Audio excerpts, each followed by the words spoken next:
Hey, my name is Jonathan Martin, and welcome to the Exponential Effect. So, this is our first episode with a guest. So, it's my first time interviewing someone, and I have my friend Lily Anspach here with me, and I'm super excited to have you here. So, thanks for agreeing to be my first guest. My pleasure. So, me and Lily we've worked together at two different companies.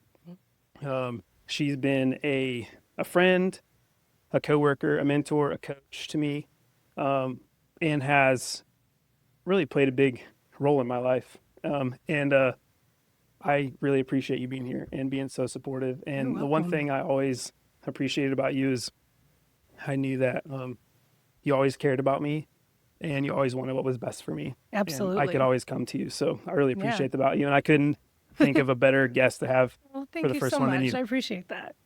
Yeah. So, the purpose of the exponential effect and interviewing some leaders in industry is to just really get into their brains and inside of the little things that make a difference in their leadership and that made the biggest impact, and really trying to uncover some of those little things that everyone listening and everyone watching kind of put into practical application. So I'm just gonna, I'll let you kind of take it away. Give us a little bit of like background, kind of like where you came from, um, you know, anything you want to share with us as far as like your background that kind of got you where you are today, Sure. and then we'll just kind of dig in. Yeah. All right. Well, I entered the manufacturing world completely unexpectedly. So I was a music major in college, Oh wow. turned industrial organizational psychologist, and I was in the process of applying for graduate programs in industrial organizational psychology, and they wanted you to have industry experience.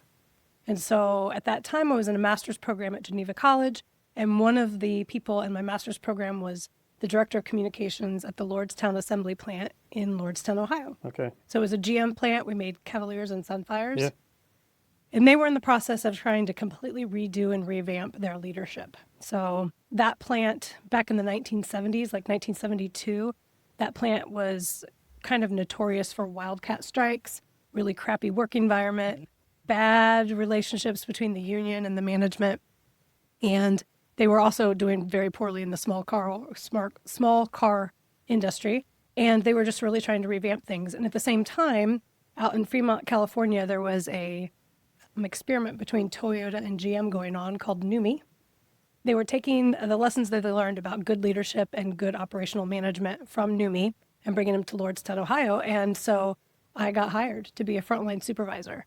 And back then, I don't think I even knew how to check the oil on my car, let alone change it. And I was in charge of 65 men, Oh all wow. who could have been my dad, Wow. running an assembly line.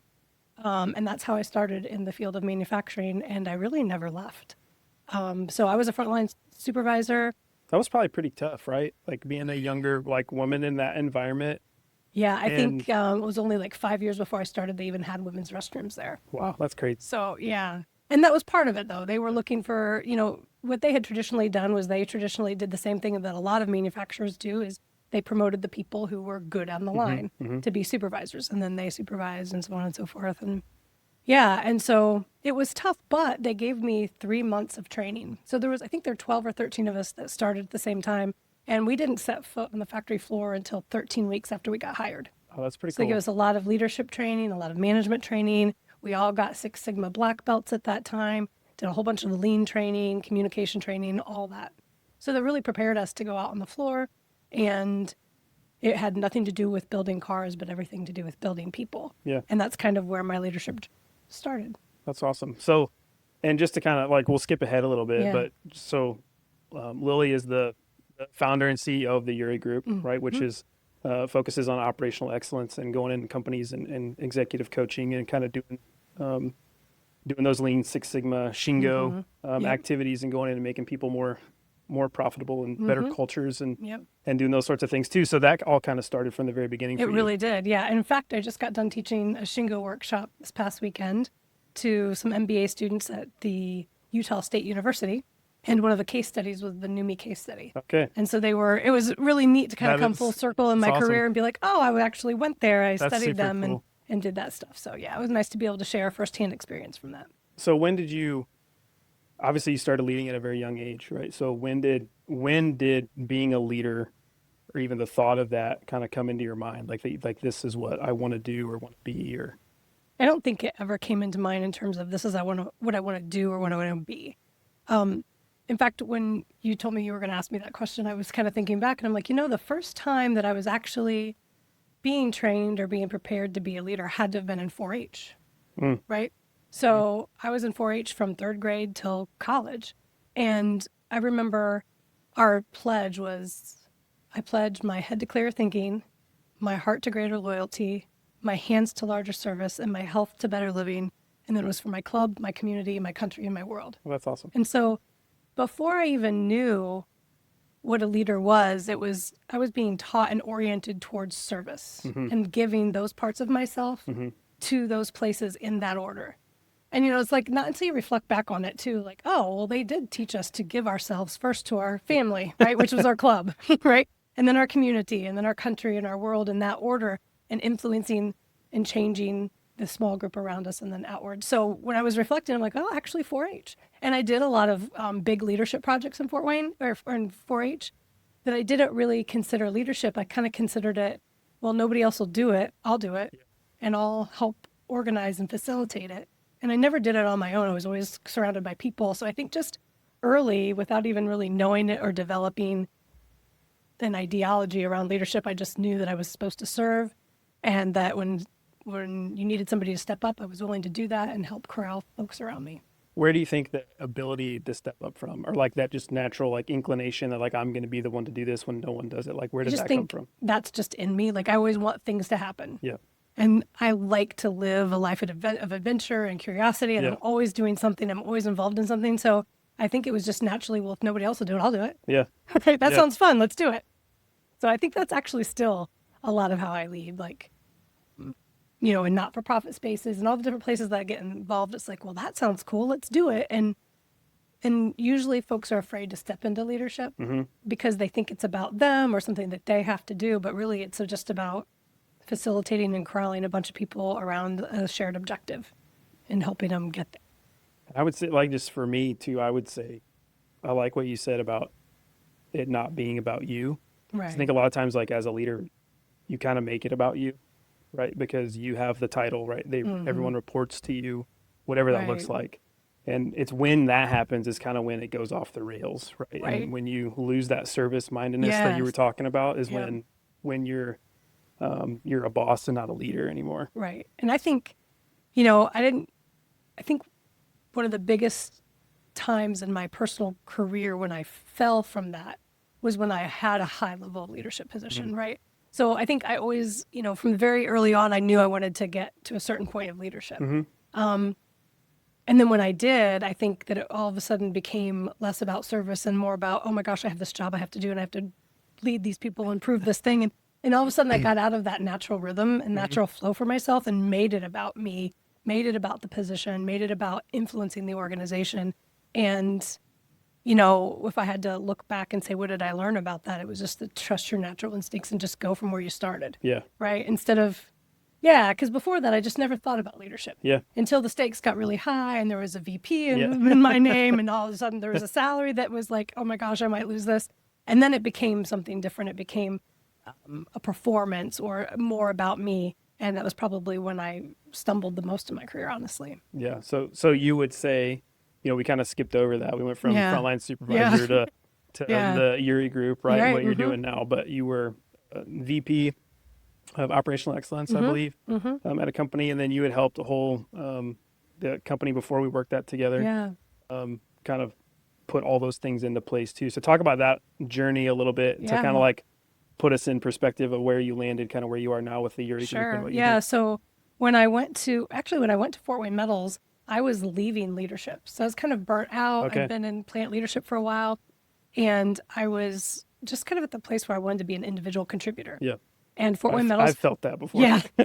I mean, and honestly, like it's really good to step back sometimes. Yeah. And I'll tell you why.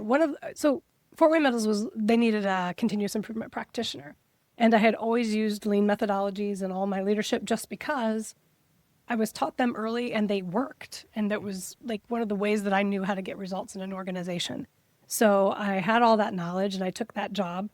And I think that it renewed my confidence in my own leadership because I didn't have that title. Mm-hmm. I didn't have that responsibility. There wasn't a single person in the organization who reported to me, but I had to serve, Mm-hmm. right? I was called to, hey, this plant needs help, right? In these particular ways, how can you help them?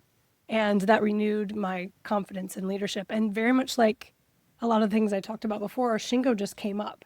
It was an opportunity. I think at that time I was the plant manager at one of our facilities at this organization. And it came up as a personal development opportunity. And I had always heard about the Shingo Institute, and I knew it was a really high standard in operational excellence and lean thinking. And so I went to a workshop, and the rest was kind of history. Like, I got so excited about it. I brought it back and I kept talking about it, and I started implementing little things and sharing with others. And I think at that time they gave me the opportunity to prove some of the concepts and the principles in one of our plants, which was the plant I was leading at that time. And then after it went well, then we started to kind of broaden that and train some of the other leadership in the organization on the Shingo model. And and then before we knew it, there was a department called Operational Excellence, and I was leading it.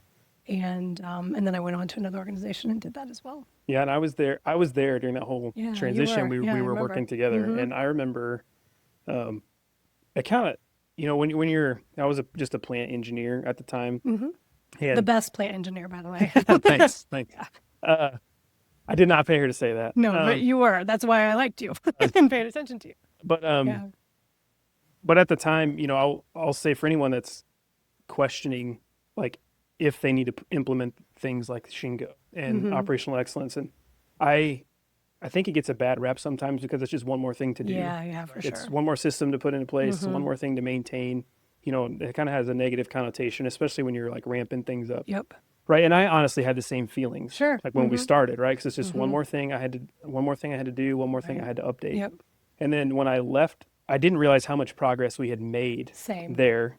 Right. Well, while it was happening. Yeah. And then you go to a place where it doesn't have it at all, and you're like, man, like, Right. we need this, right? Exactly. And it seems so self-evident at that point, right? Yeah, exactly. Yeah. So anyone that's questioning it, I've seen you firsthand implement it, and I think more companies should do things like think that. so because too. culture-wise, just from a culture perspective, it makes such a huge shift. Yeah, it really does. It makes a big impact. Yeah.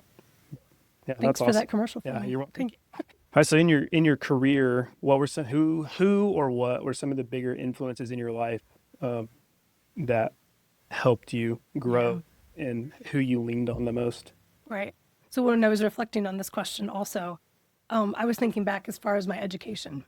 So a lot of that started when I went to college, and I went to a liberal arts university where I studied liberal arts. And when I was thinking about it, I'm like, there is specialized training and there's things that are really worth that. But I think that the fact that I had to really study a broad cross section of things as an undergraduate, it gave me that curiosity and that problem solving and that kind of like systems thinking almost, right? Because when you think about interdisciplinary studies, you're not just focused on, okay, I'm going to school to become a nurse, or I'm going to school to become an English teacher, or I'm going to school to become an engineer. Right. Or you're going to school to become educated so that you can do some of these things later. And I think that subtle difference really helped me be a systems thinker early. And then when I was in school, different things like my summer job and the professor who supervised me during that, I think he was the dean of development at that time. So he wasn't a teacher in any of my classes, but his and I's relationship when I was working for him that summer, and then I started babysitting for his children, and then he was at my wedding, and then we have been lifelong friends. That's awesome. Since. And he personally has coached me, mentored me. Yeah. He's still one of my biggest influencers today. And I think some of it was we recognized some things in each other that we respected and liked. So I think always looking out for those kind of people. Who are you naturally drawn to? Who believes in you early? Yeah. Jeff was one of those people. His name is Jeff Williamson. He was one of those people that believed in me early and helped me believe in myself. And that was what I always wanted to do for other people then too, because I saw what a return that had on my confidence and my ability to take risks and to do things. So, different people I've picked up along the way. So Jeff was one of the early people that I picked up. And then, my very first job, same thing, they invested in me, they gave me a mentor. And over the years, just, people who I tend to have always been drawn to thought leaders, right? So people who are always reading, researching, and wanting to grow and expand, and who modeled that for me. And were always curious in work. So Jeff was a big one. I've had a couple of former bosses that I've picked up along the way, other professors in my master's degree programs that I've picked up along the way, and really just, and not even people who were always in positions higher than me, right? So like you and I have that kind of relationship. Like I saw somebody who I respected. Yeah. I respected the way you worked. I respected the way you treated people, expected the way you approached problem solving. And so I've kept you in my life, right? Because I learned from you and we learn from and help each other. And so I've collected people along the way over the years who inspire me and help me try to become a better person, and who I can be authentic and transparent with too, right? So there's a lot of vulnerability that, I can't share with a whole bunch of people. There are a few folks that I can say, hey, this is where I'm at. This is how I'm feeling. And they get it. And they don't look at me as like weaker because of that. They just like, hey, here's somebody I can help and a friend. So Yeah. but then, again, just I worked for a lot of companies who always invested in me. And so I went to a lot of leadership training, and I always read the books. I always did the follow-up stuff, and I was always inspired by thought leaders early and often. So I think that, just having that, it's funny. I'm affiliated with the Shingo Institute now, and one of their missions is to improve the process of continuous improvement. Right? And my It's husband, like a never-ending circle. yeah, my husband, he'll go, oh my gosh, you found your people. And he goes, it's insidious and insane, but that is true, right? Yeah. Finding your people. Yeah. I just taught a class of 22 MBA students, and one of the people in the class was like, oh my gosh, I found my people. Finally, people who think like me, talk like me. And so just collecting those folks along the way and sticking with them and keeping those relationships. I think I love that because I've felt that also, and like I struggle sometimes because man, I don't think like this person, so like something's wrong with me, Ah, sure. right? And sometimes it's the other way around, right? And you have to have some people around you, just like you're saying, like you were that for me. Like, Yep. when we worked together, we went through some pretty hard times Yeah. at a company, Yep. right? And like I was in your office all the time, like, Right. man, this person said this and I don't agree with it, but they're making me feel like the crazy one. Right. Like, am I Yeah. totally off base? Right. So it's really important to have people that kind of that ground you and affirm support you you and share affirm, your yeah. values, right? Because you'll find yourself in places where you're not aligned. Yeah. And I think that's what folks like you and Jeff and all the different people that I've collected over the years, they help remind you, oh, this is who you really are. This is what you really value, and the problem is not you. Yeah. Yeah, the problem is your alignment, Yeah. and that solution to that is up to you. Right. Well, and it's also on the flip side, it's also important to have those people in your life that when it is you, That can tell you that can tell you that too, absolutely. right? So Yep. it's just as important to have Yes. Absolutely. have the communication be able to go both ways, and the vulnerability and honesty to have conversations in the positive and the negative. Absolutely. That's a good point.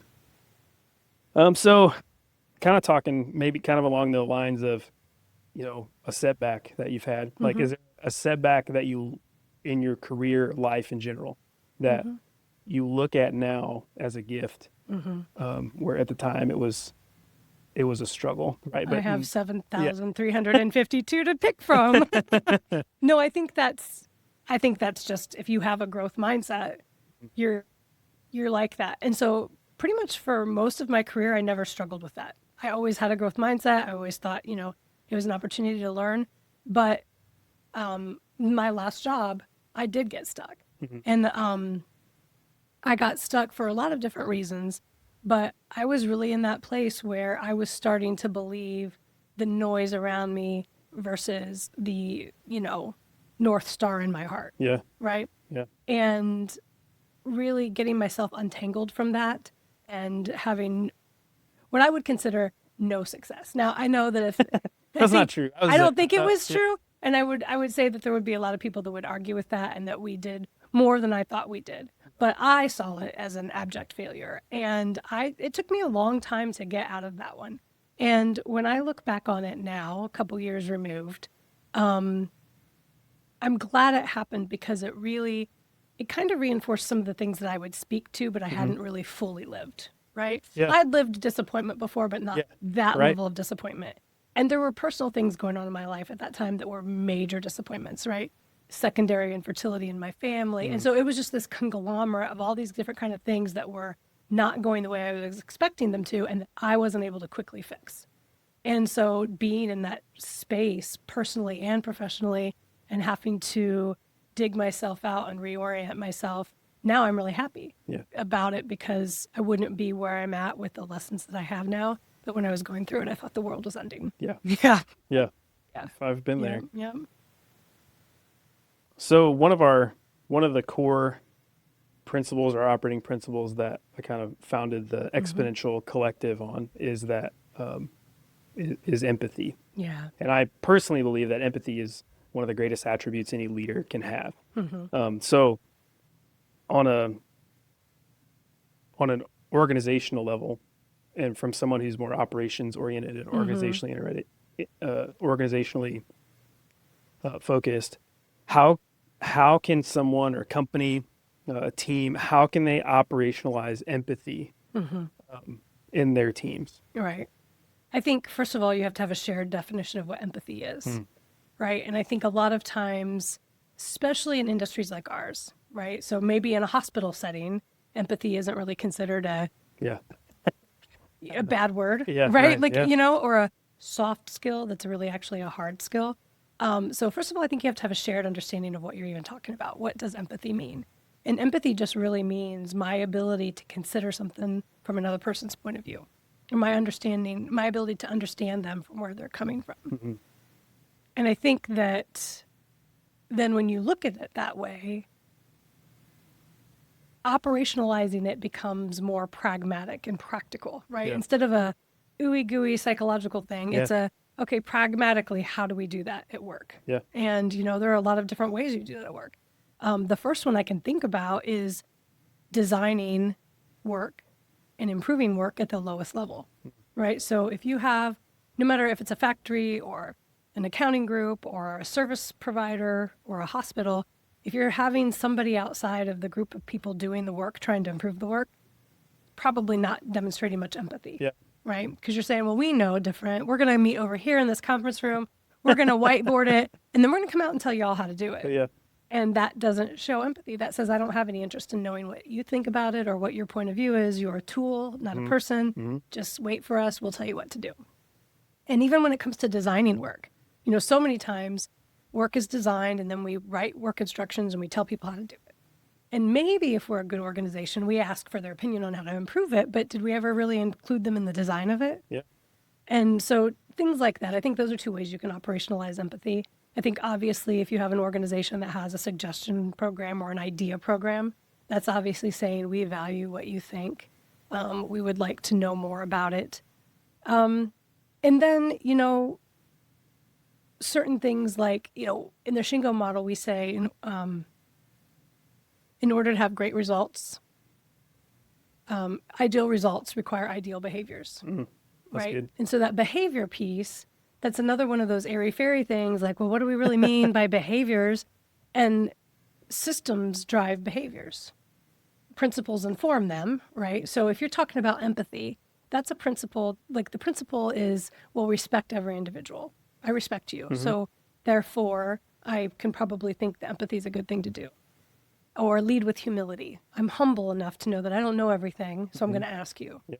So those two principles inform the way I behave.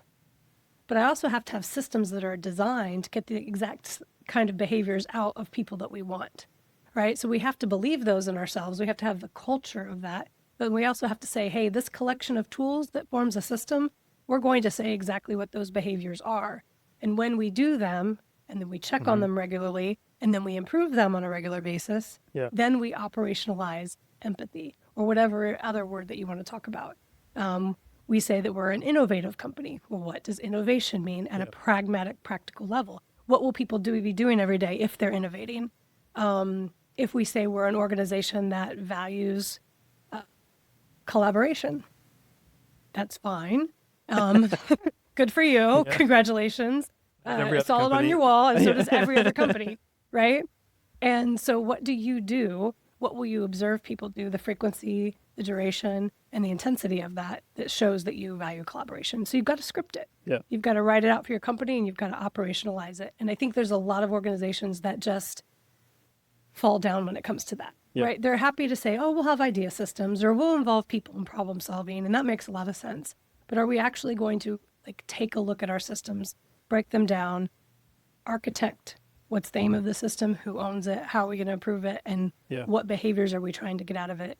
And it takes a lot of work. It does. And it can't, in my experience too, it can't compromise at the end of the month when stuff needs to ship. Absolutely. Like, because that just totally negates all the work that Absolutely. you did. Right. And that's been has been the case at almost every company I've worked at, right? Where you could do all the right things, right? You know, the 1st through the 28th, but those last 3 days of the month, and all that falls out the window, so you can ship something, and no one's going to buy it. Which, in pragmatic terms, that will happen occasionally, for sure, right?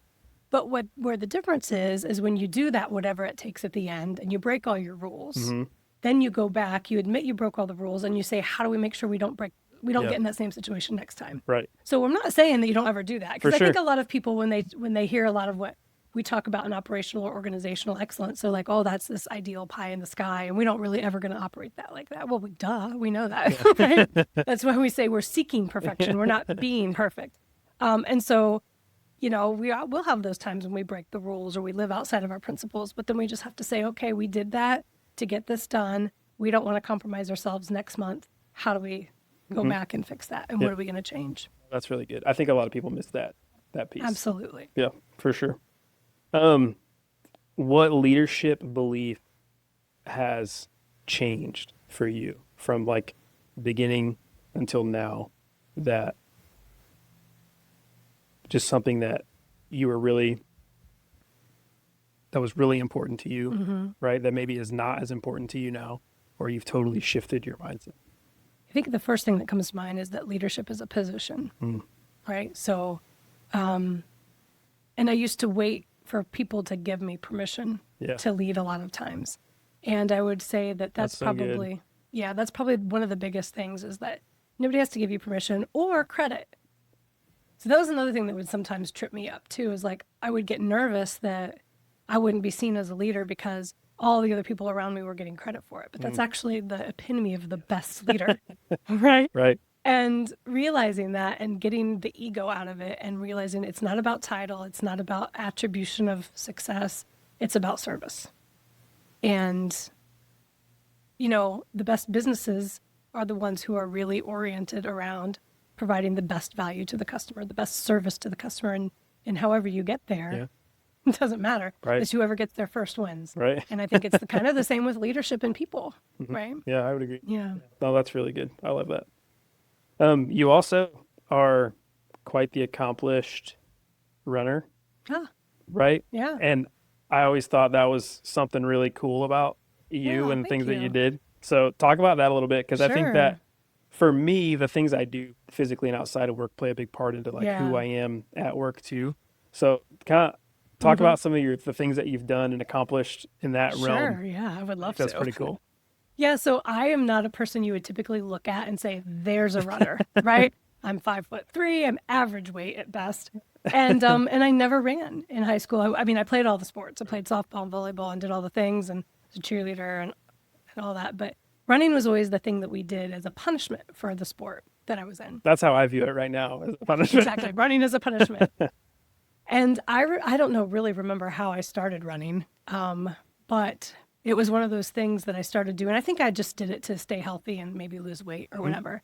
But it was one of those things that once I started doing it, I started doing little races. I would do a 5K race here or there. And I always ran in the woods because I didn't like pavement running. I didn't want people to see how slow I was running. So I went in the woods. If you were on a trail, it looked okay. So if I was on a trail, nobody knew. Everybody on the trail was walking. So, but it was one of those things that, well, I really enjoyed it for first, when you're in a high stress performance environment, getting out, getting by yourself, letting off steam, getting the endorphins is really great, right? So I found it to be a really good stress mitigator in my life and a way for me to get happiness hormones without having to take an antidepressant.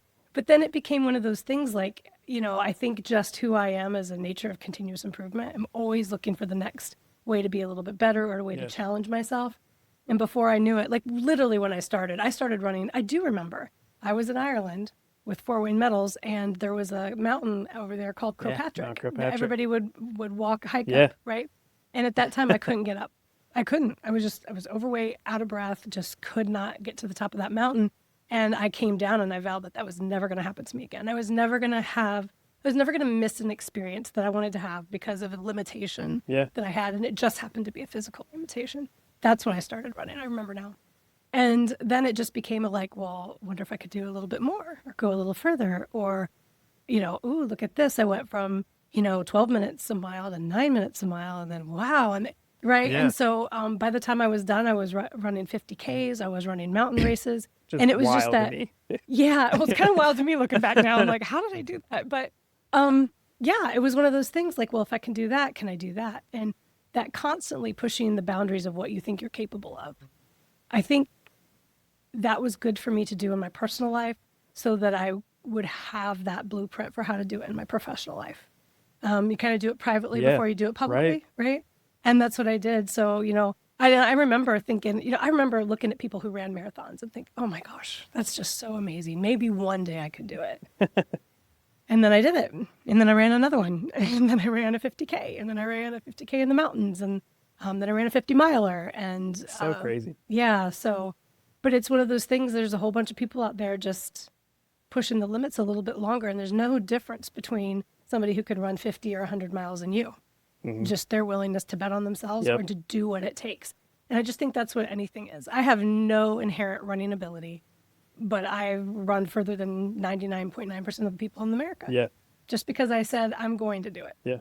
And I think that's a Yeah. great lesson. Like just like Yeah. you said, it's really easy to identify our physical limitations because we Right. feel the pain. yeah, exactly. Right. But like trying to identify maybe our limitations like mentally Right. or our limitations professionally, right, is a little Yeah, harder to do. exactly. But that Then you have a blueprint. but when you do Yeah. it physically, like with me in the gym the last 2 years, Yeah. right, I have more confidence and kind of Yeah. know the things I can push through because I've done it physically. Yeah. Right. And I do think it helps. Well, and I remember learning so much about how so many of my limitations were my mind. For sure. The way my brain interpreted pain. Yeah. And said, "Oh, you can't go any further." But then you ignore it and you do. Or if you're me, you listen to it and you stop running. Yeah, I listen to it sometimes.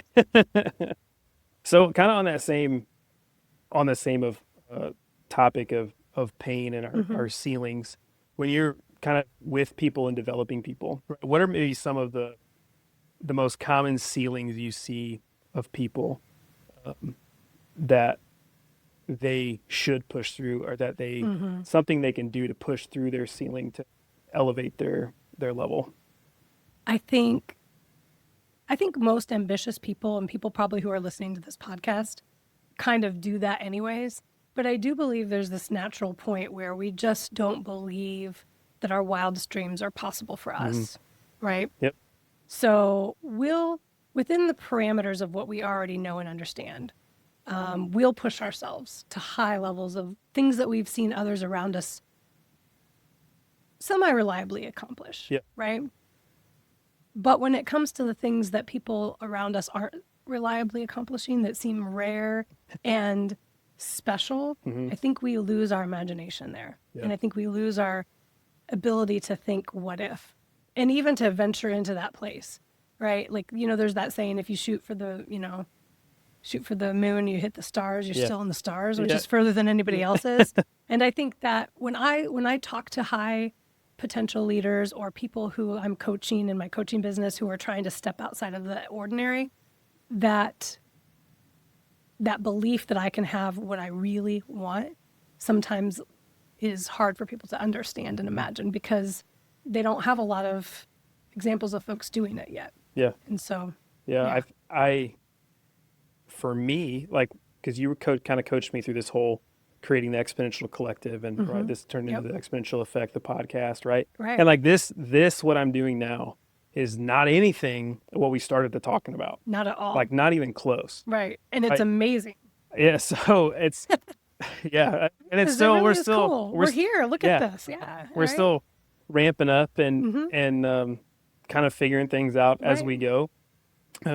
But if it wasn't for you and some of your encouragement and guidance and encouraging me to step outside my comfort zone Yeah. and be creative and do the things like, hey, you're not crazy. Again, you're not crazy for thinking like this or Right. that you can do this. Yeah. I don't think I would be here, right? So, Yep. again, back to that relationship piece of people and having Yeah. someone in your corner Yep. to help push you along. Well, and I think that's what, if you had to distill for me what leadership is seeing a whole person, really seeing a person, right? When you see somebody, you see their past, you see their present, and you see their potential for the future.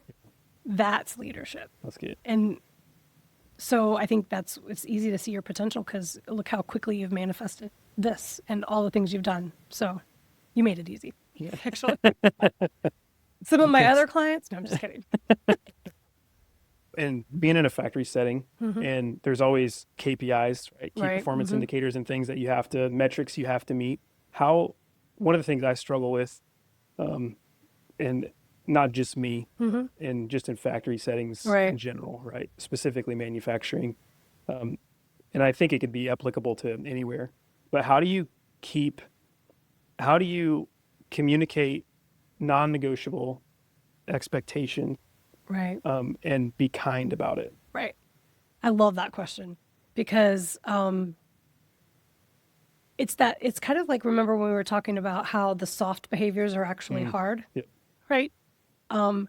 Holding strong expectations is kind. And the way that you hold strong expectations is you make sure that you help everybody understand the why, right? And it's just the alignment with what we're trying to do, the aim of why we're all here together. So the reason we need to get this is not because we're money hungry and we need a higher profit at your expense, right?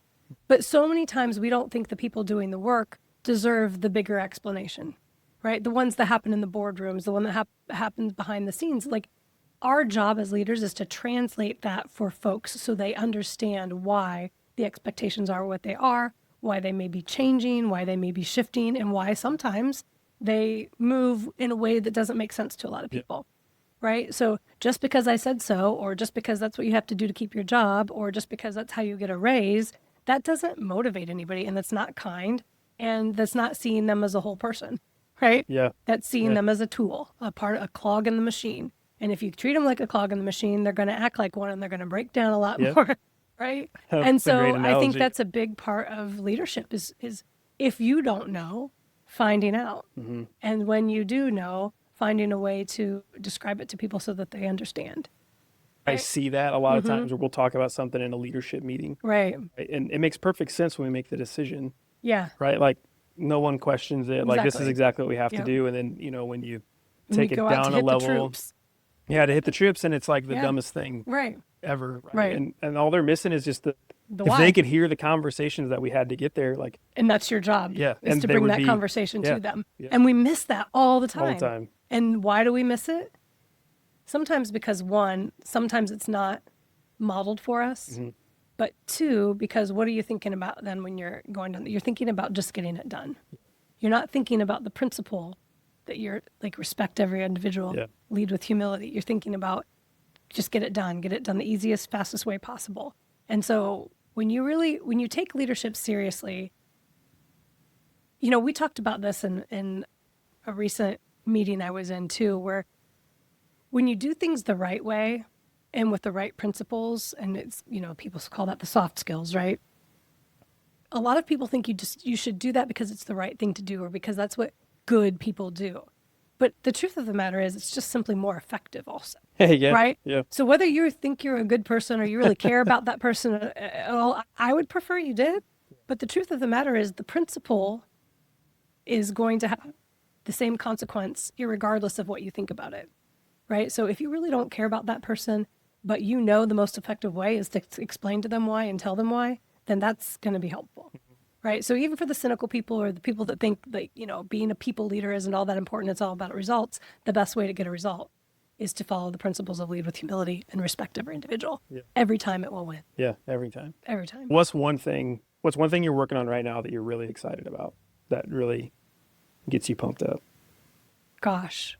Well, there's two things. Okay. All right. I'll So, let you give two. okay, thank you. So one of them is, back when I took all the Shingo model classes, they didn't have this one right now that I'm teaching, and it's called systems design. Okay. And so for me, I always took all the Shingo classes and I was like, how does this all fit? How do I really bring this to an organization? And it all felt kind of ambiguous. And since they've added the systems design workshop, it has given me like 1,000 different light bulbs to like, oh my gosh, I know how to do this with a company now, and I know how to help them be more successful. So I'm excited about that. I'm getting ready to teach that workshop, and I'm really looking forward to, integrating that learning with some of my clients. The other thing that I'm really interested in and I'm super passionate about is integrating one of my hobbies with something that I'm excited about, which is leadership development. So I started this thing called Center to Shape. And it is an integrative workshop. It's partial learning pottery and partial doing reflection on self-leadership. And so the thing that I love about pottery is it's one of those crafts, skills, whatever, that it really humbles you instantly. There's nothing like sitting in front of a spinning wheel with a ball of clay and having to put your hands on it and then having people watch you do that, right? And so one of the things I like about it is it really levels the playing field when you have a leadership group, especially the higher up in the leadership organization you get. Maybe the more used you are to knowing what's happening and knowing how to perform and all that kind of stuff. So bringing leaders into an environment where they have to be beginners again, where they have to be humbled, really kind of wipes the slate clean of all of their preconceived notions about what's going to happen. And we introduce self-leadership context as we introduce parts of throwing a pot. And there's a whole lot of hands-on and reflective experiences.